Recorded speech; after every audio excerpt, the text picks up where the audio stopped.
কোরআন শব্দটির নামকরণ আসলে কে করেছে জানতে চেয়েছে একজন। কে করেছেন? কে করেছে বা কিভাবে আসলো? ঠিক আল কোরআনুল কারীম এটা যদি আমরা বলি কেন নামকরণ করা হয়েছে, হ্যাঁ।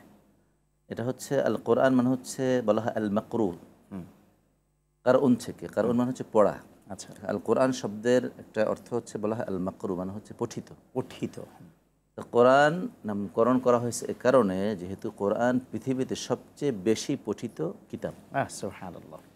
এবং এই নামকরণ শুদ্ধ তখন তো ছিল মানুষ কম ছিল, কিন্তু এটা তো ঠিক আজকে প্রমাণিত যে পৃথিবীতে কোনো বই যদি সবচেয়ে বেশি পড়া হয় তার নাম হচ্ছে কি আল কোরআনুল আল কারীম। কোরআন এবং সবচেয়ে বেশি প্রিন্ট যেটা হয়েছে সেটাও সবচেয়ে কোরআন। প্রিন্ট হয়েছে, ইভেন হাদিয়াটাও সবচেয়ে বেশি যেটা দিয়ে দেওয়া হয় সেটাও কোরআন। এবং সবচেয়ে মুখস্থ করার ব্যক্তি হচ্ছে পৃথিবীতে কোরআন। সুবহানাল্লাহ। সুতরাং এই নামকরণের সাথে এবং তার বাস্তবতার সাথে কি আছে, যথার্থতা আছে।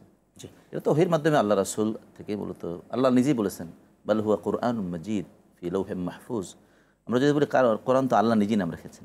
সুবহানাল্লাহ। তাহলে সুতরাং কোরআন নামটা আল্লাহই রেখেছেন। আল্লাহই রেখেছেন। আচ্ছা, এছাড়াও তো আপনি কোরআনটা শুরু তো করেছি ইকরা দিয়ে, যেটা আপনি বললেন পঠিত।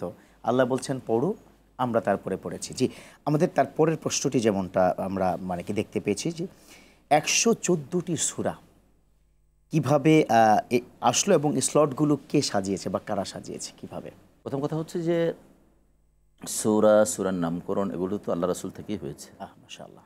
কিন্তু তারতীবের বিবেচনায় হয়তো কখনো একটু আগে পরে ছিল, কিন্তু আল্লাহ রাসূলের নির্দেশনে মূলত আমরা যদি একদম লিখিত সংকলন আকারে বলি সেটা করেছেন হযরত আবু বকর রাদিয়াল্লাহু তাআলা। তো সে কারণে আমরা যদি বলি যে এর মৌলিকভাবে রাসূলের নির্দেশনা ছিল, কিন্তু আমরা যখন রিটেন পাচ্ছি লিখিতভাবে সেটা মূলত আবু বকর রাদিয়াল্লাহু তাআলা করেছেন, এবং এটা তখন কিন্তু বিস্তারিত হয় নাই, কপি খুব বেশি হয় নাই। বিস্তারিত আকারে কপি হয়েছে হজরত ওমর রাদিয়াল্লাহু তাআলার সময় থেকে। তো আমরা এখন যেটা পড়ি বলা হয় মুসহাফ ওসমানী, ওসমান রাদিয়াল্লাহু তাআলা যে রাষ্ট্রীয়ভাবে যে সংকলনটা করেছিলেন, আল্লাহ রাসূলের পরে আবু বকর রাদিয়াল্লাহু গেলেন, তারপরে ওমর গেলেন রাদিয়াল্লাহু তাআলা আনহুম জামিআন, এরপর ওসমান রাদিয়াল্লাহু থেকে কিন্তু এটা যে প্রিন্টটা হয়েছে এই মুসহাফটা কিন্তু আমাদের সামনে আছে এবং আমরা সারা পৃথিবী জুড়ে বর্তমানে চলছে। চমৎকার। এরপরে প্রশ্ন এসেছে যে কোরআন শরীফ আমাদের এই সাবকন্টিনেন্টে এই শব্দটা খুব বেশি পরিমাণে বলা হয়ে থাকে। আসলে কি কোরআন শরীফ বলা নিষেধ আছে কিনা কোথাও? এইটাকে কেউ কেউ বলেন যে যেহেতু আল্লাহ রাসূল শরীফ শব্দটা বলেন নাই, আমাদের জন্য না বলাই ভালো। তবে কোরআন শরীফ বললে যে খুব বেশি অসুবিধা হবে ব্যক্তিগত মনে করি না। আচ্ছা আচ্ছা। শরীফ মানে কি আল কোরআনুল কারীম শব্দটা আসছে অর্থাৎ সম্মানিত কোরআন। আল কোরআন শরীফ যদি বলি তাও কিন্তু এক ধরনের সম্মানিত অর্থে ব্যবহৃত হচ্ছে। যদি শরীফ অর্থ হলো ভদ্র টাইপ।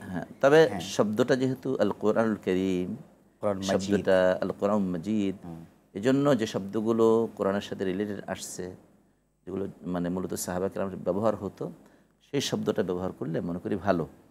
তবে শরীফটা আমরা আরব বিশ্বে যদি যান কোরআন শরীফ কথাটা নাই। আচ্ছা আচ্ছা। যেমন আল কোরআনুল কারীম, মুসহাফুল কোরআন, এই শব্দগুলোই ব্যবহার হচ্ছে, এবং আরবদেরটা তো যুগ যুগ ধরে চলে আসছে, রাসূল থেকে চলে আসছে। আমি মনে করি সেটা করলেই ভালো। আমরাও আল কোরআনুল কারীম বলতে পারি, হ্যাঁ, আল কোরআন বলতে পারি। আচ্ছা আচ্ছা আচ্ছা। শরীফ বললে যে খুব অসুবিধা হবে, অনেকে এটাকে অনেক বেদাত বলবেন, আমি সেটা মনে করি যে এখানে এই টাইপের হবে না। জি।